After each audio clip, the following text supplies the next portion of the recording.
اسی طرح ایک غلط فہمی جو ہوتی ہے وہ یہ ہے کہ ہم لوگ جب مسح کرتے ہیں سر کا تو مختلف علاقوں میں مختلف مسح کے طریقے ہوتے ہیں. کچھ جگہ مسح کا طریقہ اس طرح سے ہوتا ہے کہ ایک آدمی مسح کرتا ہے،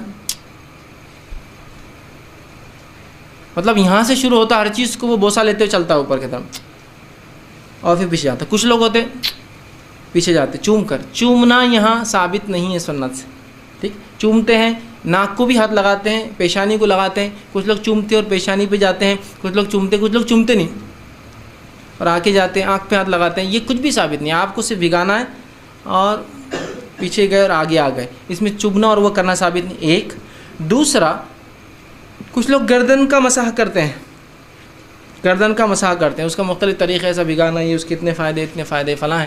گردن کا مسح کسی صحیح روایت سے ثابت نہیں ہے. اس کے اپنے فائدے ہوں گے، فائدوں سے ہم کو انکار نہیں، اس لیے کہ جسم کو دھونے کے فائدے ہوتے ہی ہیں تو آپ الگ سے دھوئیے اس کو، آپ کو دھونا ہے تو.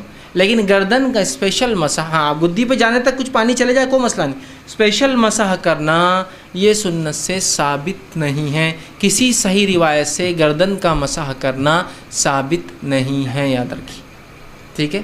تو لہٰذا آپ پانی ہاتھ ڈالا، سیدھا ہاتھ کو لے گئے، واپس لایا، کانوں کا خلال کیا، یہ کام فنش. کوئی چومنا اور کوئی گردن کا مسح اس کے بعد ثابت نہیں. بہت سے لوگ یوں کر کے یوں جانے کے بعد ہر عبادت میں ان کو اپنی شک ہوتا ہے. اور شک کیوں نہ ہو، مولوی صاحب بتاتے ہیں احتیاطاً، جیسا جمعہ کی نماز 2 رکعت فرض ہیں، احتیاطاً ظہر پڑھ لینا، تو وہ احتیاط کرتے. احتیاط کیا کرتے ہیں؟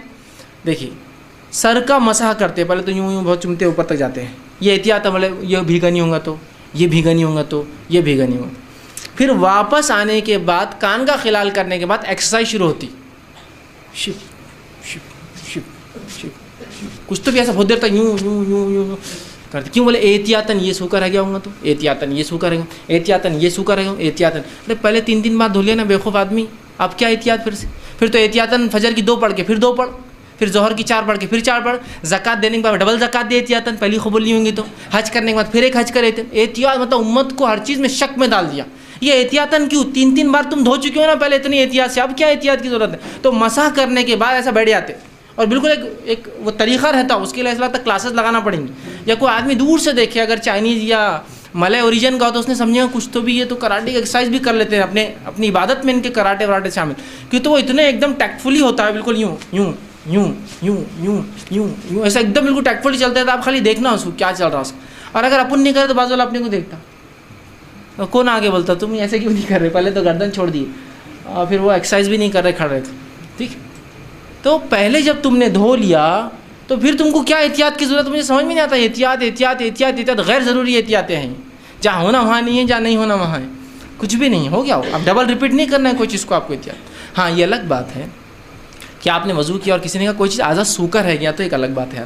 اور یاد رکھیے، وضو کر لیا، کر اٹھے اور آپ نے اپنے آپ کو پوچھنا شروع کر دیا. یاد رکھیے وضو کے بعد اپنے جسم کو پوچھنا بھی سنت ہے. یاد رکھیے نبی اکرم صلی اللہ علیہ وسلم کے تعلق سے ماں عائشہ فرماتی ہے آپ صلی اللہ علیہ وسلم کا خاص تولیہ تھا جو آپ نے اٹھا کر رکھا تھا. آپ وضو کرتے تو اس سے پوچھتے، نہاتے تو اس سے پوچھتے، تو یہ بھی سنت ہے. اب آپ اٹھے، وضو کرنے کے بعد آپ نے تولیے سے پوچھ لیا. اب پوچھنے کے بعد کسی نے کہا پنڈلی سوکھی رہ گئی تھی، اوہو، تو اب کیا کریں گے آپ؟ اب آپ کو پورا وضو کرنا پڑے گا، اس لیے کہ آپ نے کچھ اعضاء کو سکھا لیا تھا. اگر پورے اعضاء گیلے ہوتے اور آپ کھڑے ہوتے اور کسی کو کہتا پنڈلی رہ گئی، آپ کی کونی رہ گئی، چہرہ رہ گیا، فلاں رہ گیا، تو آپ فوراً بیٹھ کے اتنے حصے کو دھو لیتے تو وضو ہو جاتا.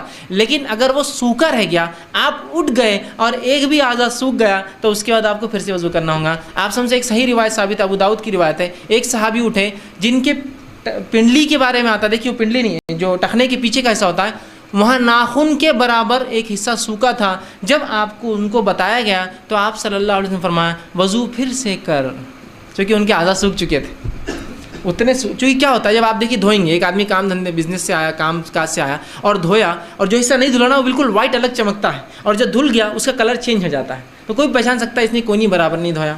بچوں کو دیکھیے آپ چہرہ دھوتے ادھر کا پورا باقی رہتا، آپ بولتے بیٹا یہ نہیں دھلا، کیسے پہچانا؟ ادھر پانی سے صفائی، ادھر سے وائٹنس دکھتی الگ، تو ویسا پہچانا تو کہا پھر سے کر.